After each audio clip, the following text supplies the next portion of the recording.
Hello Virgo, Sun, Moon, Rising, and Venus signs. Kamusta kayo? Sana po'y nasa mabuti kayong kalagayan. Welcome back po sa Star Tarot. Kung bago kayo rito, welcome din kayo. Thank you for your support. I truly appreciate it. God bless you all, Virgo. Paunang mensahe po ninyo ay authority. Ayan, take on the role of a leader and everyone will respect you, okay? Be self-confident. Be self-confident, sorry. So, ang iba sa inyo dito, no, baka mapopromote kayo into a leadership role. Mabibigyan kayo ng position of authority rito, no? Baka maa-appoint kayo or mapopromote kayo, something like that. But, yeah, no? Magiging leader na kayo rito. You are going to be a leader. So, good luck sa'yo. What else? We have wisdom. Insight into the nature of physical objects gives you foresight. So, use your best judgment. Okay? Kailangan na gamitin ninyo yung inyong wisdom, gamitin ninyo yung inyong alam, 'di ba? Sa pag-judge ng mga bagay, ng mga tao, ng mga sitwasyon, okay? You are a person of wisdom, Virgo. Ang dami mo nang natutunan sa buhay. Ang dami mo nang pinagdaanan ng mga challenges sa buhay at napagtagumpayan. Kaya you've learned a lot na from in your life, no? Kaya gamitin mo kung anong natutunan mo, anong mga alam mo, gamitin mo yan, no? Sa pag-judge ng mga tao, bagay, at sitwasyon. Para, alam mo yun, manavigate ninyo ng tama, ng patas lang, 'di ba, ang buhay. So, what else? We have Six of Swords. Ayan. So, Six of Swords, this is about moving on. No? This is a moving on energy. Maaari ang iba sa inyo dito sa pag-move on na to, you are ready to explore new things, new place, diba? New situation. You are going to start a new life. You're going to start a new chapter sa buhay ninyo rito kung saan man kayo papunta. No? Kasi galing kayo rito sa isang masalimuot na sitwasyon. Galing kayo sa challenging situation, unhealthy, no, toxic environment, toxic situation. Pwedeng gano'n naman pinanggalingan ninyo. Pero ngayon, this is your victory in a way. Kasi yung magde-decision ka lang na mag-move on ka na from that situation, that is already a success para sa'yo. Diba? Kasi iba yung lakas ng loob. No, iba yung courage and inner strength ang kinailangan ninyo para makapag-decision kayong umalis, iwanan ng sitwasyon na ito na toxic na para sa iyo, 'di ba? So what else? We have Page of Swords. And maraming impormasyon dadating sa inyo rito. At maaring yung mga information na yan, maaring iyan then ang isa sa nakatulong sa inyo or makakatulong sa inyo para maglakas ang inyong loob na iwanan na ang sitwasyon na ito. Maaring yung mga impormasyon na to, yun din na nag-push, no, sa iyo para magdesisyon na kayo na sige na, it's about time na for you to move on from this situation. Okay? What else? We have Three of Pentacles. Ayan. May mga taong tumutulong sa iyo. May mga taong tumutulong or mayroon pang mga tutulong, no, sa inyo siguro sa pagbabagong buhay, no? So, napakaganda. Kasi,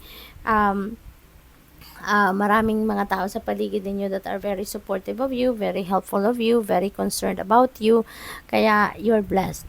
At saka, ang iba sa inyo rito, baka pagdating naman sa trabaho, sa career ninyo, maaring sa ngayon, kung dati lagi kayong nagtatrabaho lang na mag-isa, you're working on your own at all times, nasanay na kayong ganon. Pero ngayon, that might change, no?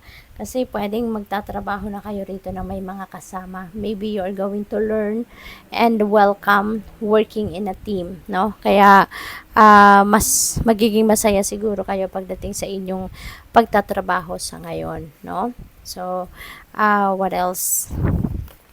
We have Five of Cups. Ayan, may lungkot, may sorrow. Kasi nga, you are leaving, 'di ba? Kahit sino naman, kahit ano naman yung iiwanan, 'di ba? Meron talagang at some point may lungkot na mararamdaman. But kapag nasanay na kayo, no? Kapag nasanay na kayo, nakarating na kayo sa kung saan kayo patungo, things are going to change, 'di ba? Yung mararamdaman ninyo, mas magiging focus na kayo sa bagong lugar na kabibilangan ninyo, 'di ba? Mas focus na kayo on how you're going to move on with your life. Mas focus na kayo kung paano kayo magsisimula ng bagong buhay. Mas focus na kayo doon, kaya somehow makakabawi din kayo agad-agad, no, sa lungkot na mararamdaman ninyo sa inyong pag-alis. So, what else? We have 10 of Wands. Ayan, mabigat. No? Mabigat na to sa loob ninyo. Mabigat, mahirap, no? Yung pinagdadaanan ninyo rito. Kaya, whatever kind of burden this is, no? Iiwanan mo na to. You are going to leave that behind you. You're going to